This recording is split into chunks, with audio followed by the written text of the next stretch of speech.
الحمدللہ رب العالمین والصلاة والسلام علی سید الانبیاء والمرسلین اما بعد فاعوذ باللہ من الشیطان الرجیم بسم اللہ الرحمن الرحیم۔ میٹھے اور محترم اسلام بھائیو، آج کے دور میں ہر بندہ پریشان ہے، ہر بندہ جو ہے وہ پریشانی کے اندر مبتلا ہے، ہر بندہ رنج و غم کا شکار ہے۔ آئیے ایک حدیث پاک سنتے ہیں، بہت ہی پیاری حدیث پاک ہے۔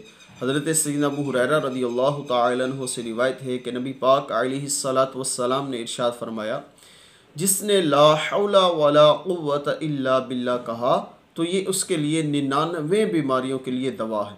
ان میں جو سب سے ہلکی بیماری ہے وہ ہے رنج و الم، یعنی حضور علیہ الصلاۃ والسلام نے لا حول ولا قوت الا باللہ جو ہے اس کی کتنی پیاری فضیلت بیان فرمائی، اور یہ 99 بیماریوں کے لیے جو ہے وہ شفا ہے، 99 بیماریوں کی دوا ہے۔ اس میں جو ہے وہ سب سے ہلکی بیماری وہ کیا ہے؟ رنج و الم۔ یہ بھی بندے کو بیمار کر دیتی ہے، تو اس لیے جب بھی کوئی مصیبت آن پڑے، جب بھی کوئی پریشانی آن پڑے تو اس وقت لا حول ولا قوت الا باللہ یہ ضرور پڑھا کرے۔ اس کی برکت سے انشاءاللہ جو ہے وہ بیماریاں، پریشانیاں، مصیبتیں جو ہے وہ دور ہو جائیں گی۔ اسی طرح حضرت علی رضی اللہ تعالی عنہ سے روایت ہے، آپ نے بھی فرمایا کہ جس کو زیادہ پریشانیاں ہوں، کوئی آزمائشیں ہوں، مصیبت آ جائے تو وہ پڑھے بسم اللہ الرحمن الرحیم لا حول ولا قوت الا باللہ العلی العظیم۔ اس کی برکت سے انشاءاللہ تبارک تعالیٰ اس کی پریشانیاں، بیماریاں جو ہے دور ہو جائیں گی۔ تو اس کو اپنا وظیفہ بنا لینا چاہیے کہ حضور علیہ الصلاۃ والسلام نے جو ہے وہ اس کے متعلق یہ بھی فرمایا کہ میں تمہیں جو ہے وہ جنت کے دروازوں میں سے ایک دروازہ نہ بتاؤں؟ صحابہ کرام نے علیہم رضوان نے عرض کی، یا رسول اللہ ارشاد فرمائیے۔